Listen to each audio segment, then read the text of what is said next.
ஆலயத்தில் வருகின்றோம், ஆனந்தமாய் புகழீரம் என்றும் பாடுவோம். மலராக ஆலயத்தில் வருகின்றோம், ஆனந்தமாய் புகழீரம் என்றும் பாடுவோம். அர்ப்பணித்து வாழ்ந்திட, அன்பரும் வளர்ந்திட, ஆசையோடு அருள் வேண்டி பணிகின்றோம். அர்ப்பணித்து வாழ்ந்திட, அன்பரும் வளர்ந்திட, ஆசையோடு அருள் வேண்டி பணிகின்றோம். சிலையின் வளராக ஆலயத்தில் வருகின்றோம், ஆனந்தமாய் புகழீரம் என்று பாடுவோம்.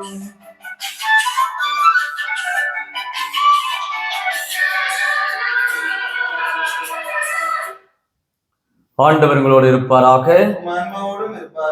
தூய லூக்கா எழுதிய பரிசுத்த நற்செய்தியிலிருந்து வாசகம். பிரிவு 6 இறைவார்த்தைகள் 17 மற்றும் 20 to 26 முடிய இறைவசனங்கள்.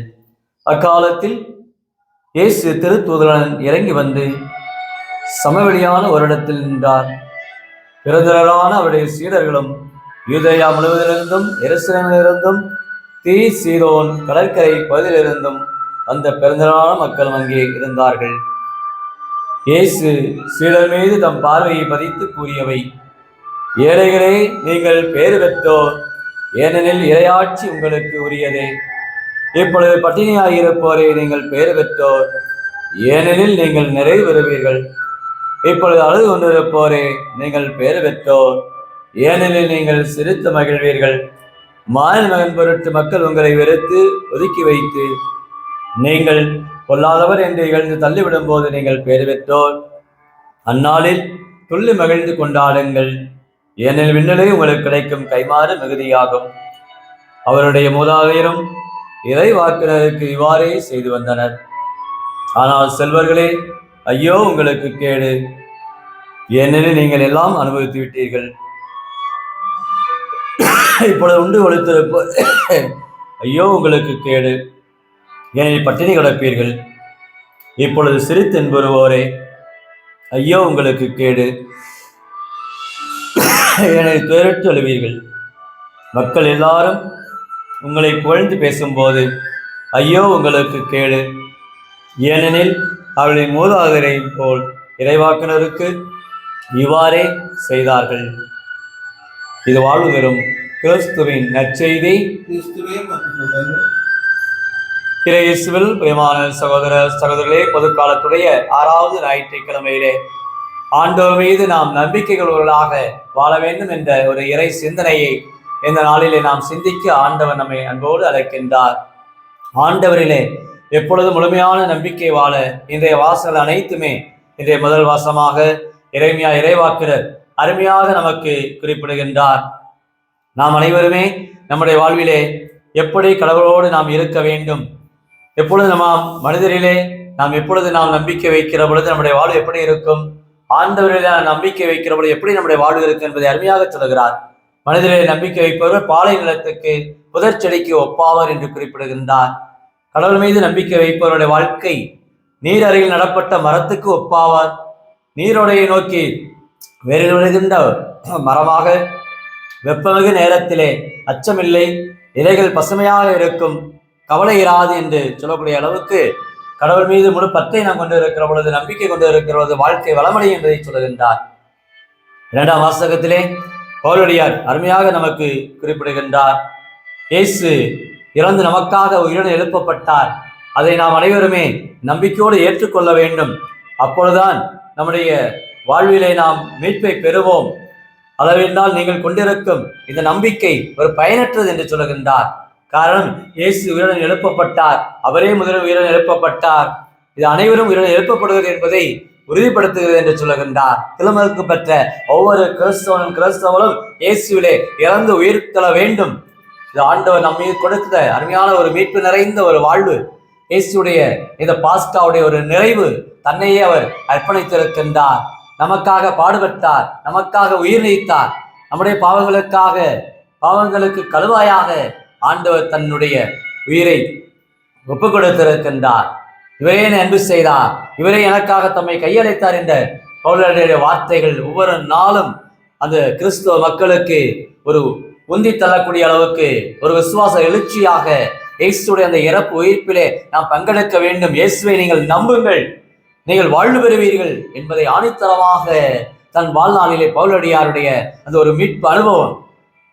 பிலிப்பிய மடலிலே 4ஆம் அதிகாரம் 13வது இறைவார்த்தையிலே சொல்லுவார், என்னை பலப்படுத்துகின்ற கிறிஸ்துவாலே நான் எல்லாவற்றையும் செய்கிறேன் என்று சொல்லுவார். அவர் இயேசுவே என்னை வலுவூட்டக்கூடியவர், இயேசுவே ஆண்டவர், இயேசுவே மீட்பர் என்பதை தன் வாழ்நாளிலே அந்த தமாஸ்கு அந்த அனுபவத்திலே இறை ஒளியால் அவர் ஆட்கொள்ளப்பட்டு கடவுளுடைய பிரசன்னத்தால் நிரப்பப்பட்டு கடவுள் மீது நம்பிக்கை கொள்ளக்கூடிய அளவுக்கு தன் வாழ்நாளிலே ஒரு மாற்றத்தை பெறுகிறார். வாழ்க்கை பாதையை மாற்றுகின்றார்.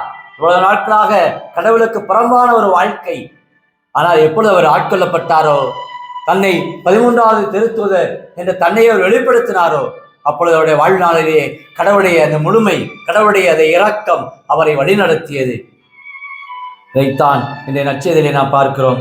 ஆண்டவர் அருமையான இந்த மலைப்பொழிவிலே குறிப்பிடுகின்றார், ஏழைகளை நீங்கள் பேறு பெற்றோர்களை விண்ணரசு உங்களுக்குரியது என்று சொல்கிறார். மத்திய நற்செய்தியிலும் 5ஆம் அதிகாரத்திலே 3ஆம் வசனத்திலே இதே ஆண்டவர் சொல்லுவார், எளிய மனத்தோர் பேறு பெற்றோர், ஏனெனில் விண்ணரசு உங்களுக்குரியது என்று சொல்லுகின்றார். பாருங்கள், அந்த எளிய மனம் இன்றைக்கு நம்முடைய வாழ்வில் அத்தகைய ஒரு ஏழ்மை நிலை. அவர் செல்வராயிருந்து நமக்காக ஏழையானார் என்று அவருடைய 2 கொரிந்தியர் 8ஆம் அதிகாரம் 9வது வசனத்திலே குறிப்பிடுகின்றார். இயேசு நமக்காக ஏழையானார், நமக்காக பாடுபட்டார், நமக்காக வாழ்வுக்காக தன்னை அவர் இந்த தரித்திர நிலையை அவர் பெற்றார் என்று சொல்லுவார். ஆக இயேசுடைய இந்த மலைப்பொழிவு காந்தியடிகளுடைய வாழ்க்கையிலே இந்த மலைப்பொழிவை தன் வாழ்நாளில் அவர் குறிப்பிடுகின்றார். இயேசு போதித்த இந்த மலைப்பொழிவு என்னுடைய வாழ்க்கையை மாற்றியது. நான் கிறிஸ்தவர்களை என்னுடைய வாழ்விலே ஏற்றுக்கொள்கிறேன், கிறிஸ்தவ போதனையை நான் ஏற்றுக்கொள்கிறேன் என்று சொல்லக்கூடிய அளவுக்கு அவருடைய வாழ்விலே பல மாற்றங்களை அவர் பெற்றார். இவ்வாறாக இன்றைக்கு நம்முடைய வாழ்விலும் ஆண்டவர் இயேசுடைய இந்த மலைப்பொழிவு, அவருடைய வார்த்தைகள், இப்பொழுது அழுது கொண்டிருப்பவர்களே, இப்போது பசியாக இருப்பவர்களே, உங்களுக்கு வாழ்வு உண்டு என்பதை ஆண்டவர் அருமையாக குறிப்பிடுகின்றார். அது ஆண்டவர்களே நாம் முழுமையான அந்த ஒரு நம்பிக்கை. சக்கரையா நூலிலே 6ஆம் அதிகாரம் 4ஆம் வசனத்தை, இது உன்னுடைய ஆற்றால் அல்ல, இது உன்னுடைய சக்தியால அல்ல, மாறாக ஆண்டவருடைய ஆவியாலே எல்லாம் ஆகுமே என்று சொல்லக்கூடிய அளவுக்கு கடவுள் நம்மோடு இருக்கிறார். இன்றைக்கு மனித வாழ்விலே பல இன்னல்கள், இடையூறுகள், பல ஏமாற்றங்கள், விரக்திகளை நீ சந்திக்கிற பொழுது, ஆண்டவரை நாம் முழுமையாக பற்றி கொண்டு இருக்கிற பொழுது, கடவுள் என்னை கைவிட மாட்டார், கடவுள் என்னை விட்டு விலக மாட்டார், கடவுள் என்னோடு இருக்கிற இந்த நம்பிக்கை, இன்றைக்கு விசுவாசத்தினுடைய ஒரு வளர்ச்சி இன்றைக்கு அநேக மக்களுடைய குடும்பங்களிலே, இன்றைக்கு அநேகருடைய உள்ளத்திலே ஆண்டவர் மீது பற்றி கொண்டவர்களாக இன்றைக்கு ஆலயத்தை தேடி செல்லக்கூடிய மக்களாக ஆண்டவரிடத்திலே செல்லுவோம். ஆண்டவரை நாம் ஒப்புக் கொடுப்போம். அது படிப்பாக இருக்கட்டும், வேலையாக இருக்கட்டும், திருமணமாக இருக்கட்டும், அல்லது குழந்தை பாக்கியமாக இருக்கட்டும், எந்த ஒரு நிலையிலுமே இன்றைக்கு கடவுளை தேடி செல்லக்கூடிய ஒரு நிலையை இன்றைக்கு பார்க்கிறோம். ஆண்டவருடைய அருள் என்னை தொட வேண்டும், கடவுளுடைய மீது கொண்டிருக்கிற இந்த நம்பிக்கை என்னிலே ஆளப்பட வேண்டும் என்ற ஒரு உயர்ந்த நிலை இன்றைக்கு மனிதர் உள்ளத்திலே இன்றைக்கு வந்துவிட்டது. அருமையான ஒரு கடந்த ஒரு 6 மாதத்திலே ஒரு குடும்பத்தை நான் சந்தித்த பொழுது, அவருடைய வாழ்க்கையிலே பல துன்பங்கள், கடன் பாரங்கள், பல்வேறு பிரச்சனைகள், அவருடைய வாழ்க்கையிலே, அவருடைய வாழ்விலே பல்வேறு ஏமாற்றங்கள், அவரோடு பழகியவர்கள், நம்பி அவர்கள் தொழில் செய்தவர்கள் ஏமாற்றி சென்று விட்டார்கள். கடைசியிலே வீடை இழக்க வேண்டிய இந்த ஒரு நிலை. என்ன செய்வது, பணத்துக்கு என்ன செய்வது, இப்படி ஏமாற்றப்பட்டு விட்டோமே என்று கவலையோடு மொழி இருக்கிற வேளையிலே அவருடைய வாழ்விலே கடவுளை நம்புகின்றார்கள், ஆலயத்தில் செல்கின்றார்கள். ஆண்டவரே, இதோ எங்களுடைய இந்த இழிநிலை மாற வேண்டும், இதோ நாங்கள் எங்களுடைய வீடை இழக்கப் போகிறோம், எங்களுடைய குடும்பத்தில் இப்படிப்பட்ட ஒரு பாரமான ஒரு கவலைக்கிடமான நிலை எங்களுக்கு வந்து விட்டதே என்று கண்ணீரோடு ஜெபிக்கின்றார்கள். அப்பொழுது அவர்களுக்கு ஒரு அலைபேசி வருகின்றது. அந்த அலைபேசியிலே அவருடைய உறவினர் ஒருவர் அவரிடத்திலே சொல்லுகின்றார், இதோ நீங்கள் கவலைப்பட வேண்டாம், உங்களுக்கு நான் பணத்தை வங்கியிலே இன்றைக்கு காலை 10 மணிக்கு உங்களுக்கு நான் வங்கியிலே பணத்தை போடுகிறேன், உங்களுடைய வீடு உங்களை விட்டு போகாது என்று அவரிடத்திலே நம்பிக்கையான வார்த்தைகளை சொல்லுகிறார். பாருங்கள், ஆலயத்திலே வருகிற பொழுது, கடவுளை தேடுகிற பொழுது, எங்களால் இயலாது, எங்களால் முடியாது, ஆண்டவரே எங்கள் மீது நீர் இரக்கமையும் என்று கேட்ட பொழுது ஆண்டவர் பல்வேறு வகையிலே உறவுகளை அவரை தட்டி எழுப்புகின்றார், அவருடைய இதய கதவை தட்டுகின்றார். இன்றைக்கு நம்முடைய வாழ்விலும் ஆண்டவர் அநேக அற்புதங்களை செய்கின்றார். அநேக புதுமைகளை செய்கின்றார். ஏழைகளை நீங்கள் பேறு பெற்றோர், எனவே விண்ணரசு உங்களுக்குரியது என்பதை ஆண்டவர் அந்த எளிய உள்ளத்தை இன்றைக்கு நம்ம ஒவ்வொருவருமே நம்முடைய வாழ்விலை கொண்டிருக்க, உன்னை அடைந்தால் என்று இறைவா என் உள்ளம் அமைதி காண்பதில்லை என்று அலசினார் தன் வாழ்நாளில் சொன்னது போல, எல்லாம் கடவுளிடத்துலதான் நிறைவு இருக்கிறது, அவரிடத்துலதான் முழுமை இருக்கிறது. நம்முடைய வாழ்விலே ஒரு நிறைவு பெற வேண்டுமா, வாழ்விலே ஒரு அமைதி பெற வேண்டுமா, ஆண்டவரை நாம் நம்பிக்கையோடு பற்றி கொள்வோம். நம்முடைய வாழ்க்கையில சஞ்சலங்கள் வரலாம், இன்றைக்கு புயல் போல பிரச்சனைகள் வரலாம், இன்றைக்கு குடும்பத்திலே மன அழுத்தங்கள், மன உளைச்சல்கள், பாரங்கள் எப்படி ஆகும், இந்த நாட்களிலே எப்படி நான் நடப்பேன், எனக்கு நல்ல சுகம் கிடைக்குமா, அல்லது என்னுடைய இந்த வேலைகளை செய்ய முடியுமா, இந்த வேலைகளை என்னால் பார்க்க முடியுமா, என்னோடு ஒத்துழைப்பார்களா, இன்றைக்கு அங்கலாய்க்கு இந்த நிலை, அநேக பேர் உறவுகளை இழந்த நிலை, குடும்பத்தை இருக்கின்ற நபர்கள் இன்னும் நண்பர்களை இன்னைக்கு இழந்த நிலை, கைவிடப்பட்ட நிலை அநேக குடும்பத்திலே. ஆனால் இன்றைக்கு எரேமியா சொல்வது போல, இன்றைக்கு ஆண்டவரை நீங்கள் நம்பிக்கை வைப்போர் பேர் பெற்றோர். நீங்கள் நீரருகில் நடப்பட்ட அந்த மரம் போல எப்பொழுதுமே பூத்து குலுங்குவர் என்று சொல்வது போல, ஆண்டவர்களே எப்பொழுதுமே நாம் அவரை பிடித்து கொண்டிருக்கிற பொழுது, ஆண்டவரே நீர் என் அகக்கோட்டை, ஆண்டவரே நீர் என் சொந்தம், ஆண்டவரே நீரே என் வலிமை. அவருடைய 1 கொரிந்தியர் மடலிலே 1ஆம் அதிகாரம் 27வது வசனத்திலே சொல்வார், கடவுள் ஞானிகளை வெட்கப்படுத்த மடமீன உலகத்தை தெரிந்து கொண்டார், வலியோரை வெட்கப்படுத்த வலுவற்றது என உலகத்தை தெரிந்து கொண்டார் என்று சொல்லிருப்பார். ஆக இன்றைக்கு மனித வாழ்வில் என்ன செய்வது, என வாழ்க்கையிலே இந்த அங்கலாய்க்கிற வேலையிலே ஆண்டவர் மீது நம்பிக்கை கொள்வோம். ஜெப வாழ்விலே, அருள் வாழ்விலே நிச்சயமாக நாம் நடப்போம். அதான் நம்பிக்கை. எபிரேய மடலில் வாசிக்கிறோம் 16ஆம் அதிகாரத்திலே 1-2 வசனங்களிலே, நம்பிக்கை என்பது கண்ணுக்கு புலப்படாதவை, ஆனால் நிச்சயம் கிடைக்கும் என்ற ஒரு உறுதி. அதுதான் நம்முடைய வாழ்வு. வாழ்விலே கலக்கம் ஏற்படலாம், வாழ்விலே பிரச்சனைகள் வரலாம், ஆனால் நிச்சயம் கடவுள் என்னை வழிநடத்துவார், கடவுள் என்னோடு இருக்கின்றார், இம்மானுவேல், கடவுள் நம்மோடு என்று சொல்கின்றோம். இந்த பிப்ரவரி மாதத்திலே ஆண்டவரிடத்திலே நம்ம ஒப்புக் கொடுப்போம், நம்முடைய குடும்பத்தை ஒப்புக் கொடுப்போம்.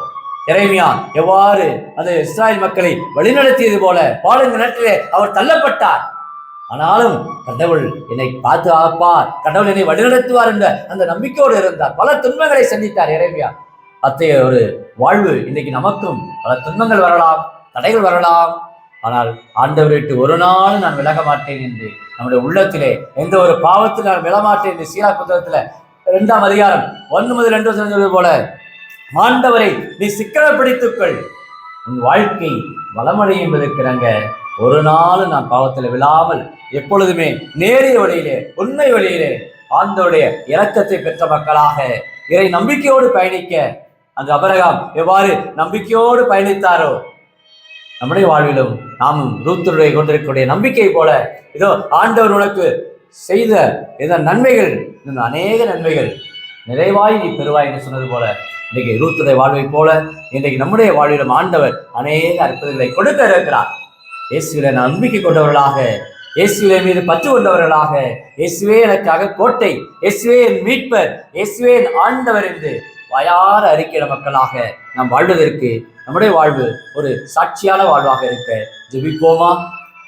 அன்பின் பரலோக பிதாவே, அப்பா இயேசுவே, இந்த பொதுக்கால 6ஆம் ஞாயிற்றுக்கிழமையிலே இன்றைக்கு ஒன்றுகூடி வந்திருக்கிற எங்களை வழிநடத்துவீராக, பாதுகாப்பீராக. உம்மீது நாங்கள் நம்பிக்கை கொண்ட மக்களாக வாழ ஒரு நாளும் விட்டு விலகாமல், நீரே எங்கள் கோட்டை, நீரே எங்கள் அரண், நீரே கண்மலையாய் இருக்கிறேன்.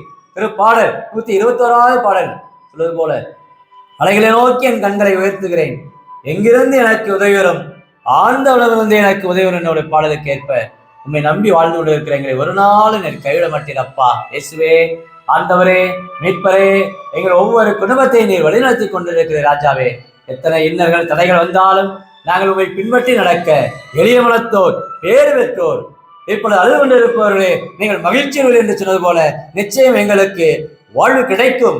எதிர்நோக்கின் பயணிகளாக நாங்கள் பயணிக்க இந்த யூபிலி ஆண்டிலே எங்களை வழிநடத்தி கொண்டிருக்கிற ராஜாவே, ஏசப்பா, எங்கள் குடும்பத்திலே வாரும், எங்கள் உள்ளத்திலே வாரும், நீர் எங்களோடு நீர் தங்கும் ஆண்டவர் என்று நம்முடைய பார்த்து நாங்கள் வரவேற்கிறோம்.